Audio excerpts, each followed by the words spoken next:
Hi, this is AMK and you're watching AMK's Dose. Welcome to 5th episode of Share Market Beginner to Pro. Episode 4 मा हामीहरुले IPO कसरी भर्ने भनेर सिकेका थियौं र IPO भरिसकेपछि अब रिजल्ट हेर्नु पर्यो। सो आजको एपिसोड 5 मा मैले IPO को रिजल्ट कसरी हेर्ने भनेर सिकाउने छु हजुरहरुलाई। सो टाइम पास नगरौँ, लेट्स बिगिन।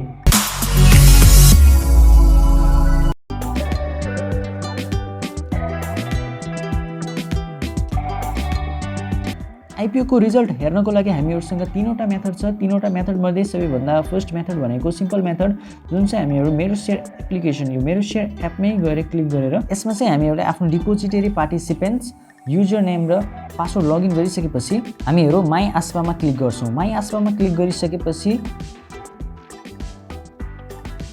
एप्लिकेसन रिपोर्ट यहाँ माथि एप्लिकेसन रिपोर्टमा जान्छौं। एप्लिकेसन रिपोर्टमा गइसकेपछि हामीहरु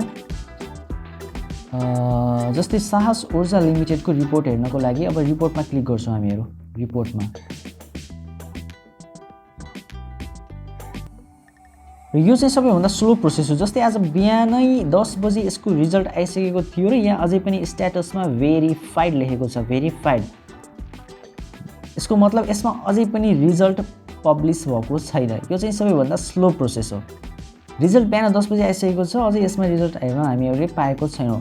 सो हामीहरुसँग अर्को नेक्स्ट मेथड छ जुन चाहिँ नेक्स्ट मेथड भनेको हामीहरु आफ्नो मोबाइलमा कुनै पनि ब्राउजर ओपन गरौँ। पहिला सुरु म यो इन्टरनेटमा ओपन गर्छु र ओपन गरिसकेपछि हामीहरुले माथि ब्राउजरमा गएर iporesult.cdsc.com.np यहाँ तल आइसकेको छ। म यसमा क्लिक गर्छु। अब यो चाहिँ अलिकति फास्ट प्रोसेस हो। यसमा चाहिँ हामीहरुले सिम्पली एउटा सिलेक्ट कम्पनी भन्छ, यहाँ क्लिक गरिसकेपछि हामीले कम्पनी सिलेक्ट गर्न सक्छौं। जस्तै म अब यहाँ साहस ऊर्जा लिमिटेड कम्पनी सिलेक्ट गर्छु र आफ्नो 16 डिजिट BOID नम्बर तल बक्समा इन्ट्री गर्छु र 16 डिजिट BOID नम्बर अर्थात डिम्याट नम्बर इन्टर गरिसकेपछि म भ्यू रिजल्टमा क्लिक गर्छु र यसमा चाहिँ रिजल्ट आइसकेको छ। Sorry not allotted for the enter BOID भनिसकेको छ। यदि परेको भए चाहिँ यहाँ कङ्ग्रेचुलेसन्स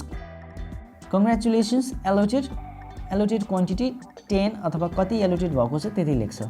र यो भन्दा पनि अझै अर्को मेथड छ जुन चाहिँ सबैभन्दा फास्टेस्ट मेथड हो, जुन चाहिँ रिजल्ट आइसकेको केही मिनेटमै देखाउँछ। त्यसको लागि चाहिँ हामीहरुलाई इस्यु कम्पनी थाहा हुनुपर्छ। इस्यु कम्पनी कुन हो त? जस्तै साहस ऊर्जाकै हेर्नको लागि हामीहरुसँग अर्को साहस ऊर्जाको इस्यु कम्पनी इस्यु म्यानेजरको रूपमा रहेको कम्पनी थियो NIBL S क्यापिटल भन्ने NIBL S क्यापिटल कम्पनी।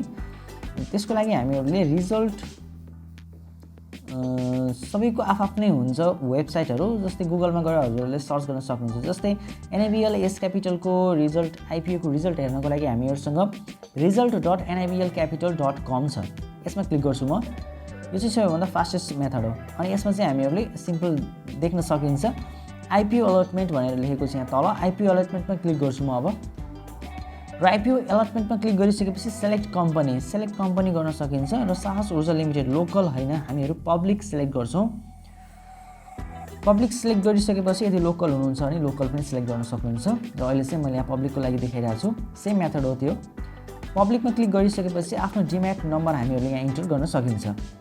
तल लेखेको छ र डिम्याट नम्बर इन्टर गरिसकेपछि सर्चमा क्लिक गरौँ र यदि परेको भए समथिङ अब एलोटेड भनेर लेख्थ्यो होला। यहाँ चाहिँ यो मेरो डिम्याट नम्बरमा IPO परेको छैन, रेकर्ड नट फाउन्ड भनेको छ। So this are all 3 methods to check IPO result instantly. Finally IPO को रिजल्ट हेरिसकेका छौं हामीहरुले। IPO कसैलाई पर्यो होला, कसैलाई परे छैन होला। परेको भए कङ्ग्रेचुलेसन्स, परेको छैन भने नो टेन्सन। एपिसोड 6 बाट मैले सेकेन्डरी मार्केटमा कसरी छिर्ने भनेर भिडियोहरु राख्ने छु। सब्स्क्राइब गरेर राख्नु होला र एपिसोड 6 बाट हामीहरुले TMS अकाउन्ट बनाउने देखि लिएर सेकेन्डरी मार्केटमा शेयरहरु कसरी किन्न त पर्यो नि हैन र। बजारमा कारोबार गर्ने भनेपछि त IPO मात्रै भरेर त भएन। IPO त पर्दैन आजभोलि किनभने एप्लिकेन्ट्सहरु नै धेरै छ। सो सेकेन्डरी मार्केटबाट शेयरहरु कसरी किन्ने र IPO मा परेको शेयरहरुलाई कसरी बेच्ने भनेर मैले भिडियोहरु बनाउने छु। स्टे कनेक्टेड, सब्स्क्राइब गर्नु नभुल्नु होला। भिडियो मन परेको भए लाइक पनि गरिदिनु होला। शेयर गर्ने कुरा त अब हजुरहरुकै हातमा छ। No problem. See you in 6th episode. Have a good time. Stay safe, take care, bye.